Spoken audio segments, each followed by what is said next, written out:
मेरे साथ स्वयं पूजा शुक्ला मैम मौजूद हैं। समाजवादी पार्टी से मैम बिलोंग करती हैं और मैम इतने समय हमको समय दे रखी हैं। हम बात करेंगे नेशनल इश्यूज़ के ऊपर में। मैम, जो दिल्ली में अभी चल रहा है, धरना प्रदर्शन चल रहा है, कई संगठन तो जा चुके हैं लेकिन राकेश टिकैत जी अभी वहीं पर मौजूद हैं। मैम, सरकार से कई दौर की बातचीत हुई, हमने पब्लिक शो में भी पूछा तो पब्लिक ने कहा कि बातचीत से ही अंतिम हल निकलेगा।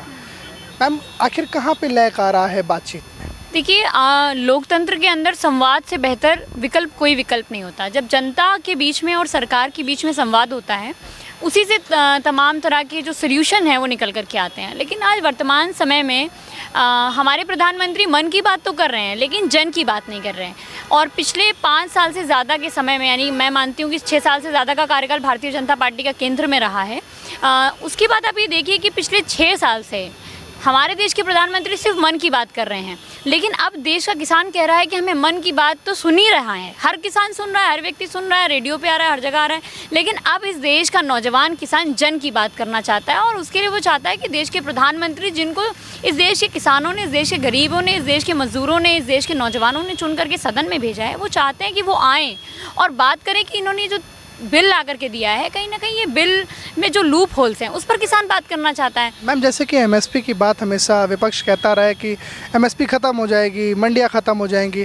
अभी हम लेटेस्ट में प्रधानमंत्री जी ने कहा है कि मंडियां कहीं नहीं जाने वाली, एमएसपी कहीं नहीं ख़त्म होने वाला, ना ख़त्म हुआ था, ना ख़त्म हुआ है और ना ख़त्म होगा। उन्होंने इस तरह से इसको कहा। इसी देश के अंदर बड़े बड़े क्रांतिकारियों ने, नेताओं ने ये नारा दिया था। सुभाष चंद्र बोस ने कहा था कि तुम मुझे खून दो, मैं तुम्हें आज़ादी दूंगा। और देश का नौजवान एकजुट होकर के अपने खून देने को भी तैयार हो गया था।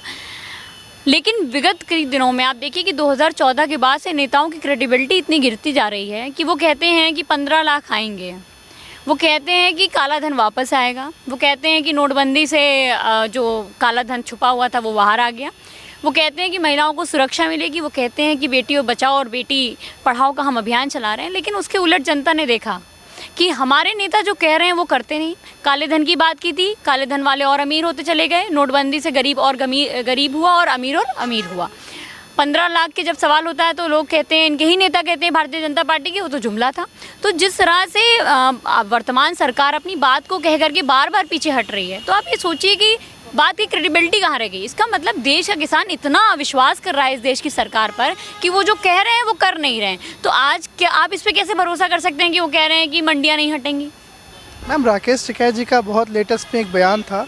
उन्होंने कहा था जो 300 किलो गेहूं यानी कि 3 कुंटल गेहूं है, उसकी कीमत 1 किलो जो है तोले के हिसाब, सोने के तोले के हिसाब से होनी चाहिए। मैम, क्या ये सही है? आप कैसे? देखिए, मैं ये मानती हूँ कि देखिए हर व्यक्ति को अपनी बात कहने की आज़ादी है। मैं ये मानती हूँ कि जब इस देश का किसान लगातार, चाहे गर्मी हो, चाहे धूप हो, चाहे जाड़ा हो, बरसात हो, हर मौसम में वो अपनी फसल के लिए जा कर के अपने खेत में दिन रात खटता है, तो उसको उसका उचित मूल्य मिलना चाहिए। ये दाम तो किसान तय करेंगे जिनके। अब आप ये सोचिए कि जब आप कोई सामान दुकान पर लेने जाते हैं, कपड़ा खरीदने जाते हैं, तो वो कपड़े का व्यापारी उस कपड़े का दाम तय करता है। सोने का दाम, सुनार के यहाँ जाते हैं तो वो अपना दाम, मतलब सुनार के दाम की कीमत है, लोहार अपना काम करता है उसकी कीमत है, कारपेंटर अपना काम कर रहा है उसकी कीमत है। लेकिन देश का किसान अगर अपने काम का उचित दाम मांग रहा है तो उसकी कीमत नहीं है। क्या हमारे देश के किसान को ये आज़ादी नहीं होनी चाहिए कि वो जो फसल उगा रहा है उसका उचित मूल्य उसको मिले? अभी हाल ही में पीलीभीत का एक मामला आया था कि गोभी की बड़ी फसल लेकर के वो यहाँ पर आया, मंडी में बेचने आया, तो पता चला कि जितने की गोभी नहीं थी उससे ज़्यादा तो उसका किराया लग गया और उसको दाम उतना मिल रहा है जितना खाली उसका किराया है। तो कहीं ना कहीं हम ये समझते हैं कि किसानों के साथ इस देश के अंदर अन्याय